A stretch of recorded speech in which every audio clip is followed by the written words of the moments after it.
এক বছরের কম বয়সী বাচ্চাদের জন্য আরও একটি নতুন সবজি খিচুড়ির রেসিপি নিয়ে চলে আসলাম। আমি মূলত সেই সকল রেসিপি আপনাদের সঙ্গে শেয়ার করি যেটা আমি আমার বাচ্চাকে সচরাচর খাওয়াই বা যে খাবারগুলো খেতে ও খুব বেশি পছন্দ করে। একটা প্রশ্ন আমাকে কম বেশি সবাই করে থাকে, সেটা হলো আমি আমার বাচ্চার খাবারে কেন লবণ দেই না বা লবণ ছাড়া খাবার ও খেতে চায় কি না। সেক্ষেত্রে আমি বলবো, আপনি আপনার বাচ্চাকে যেভাবে অভ্যাস করাবেন তার খাদ্যাভ্যাস ঠিক একইভাবে গড়ে উঠবে। এবার বলি কেন এক বছরের কম বয়সী বাচ্চাদের খাবারে লবণ ব্যবহার করা যাবে না।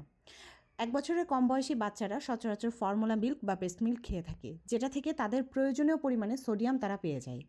এবার অতিরিক্ত যে সোডিয়ামটা থাকে এক বছরের কম বয়সী বাচ্চাদের কিডনি অপরিপক্ক হওয়ার কারণে সেই অতিরিক্ত সোডিয়ামটাকে তাদের কিডনি প্রক্রিয়াজাত করতে পারে না।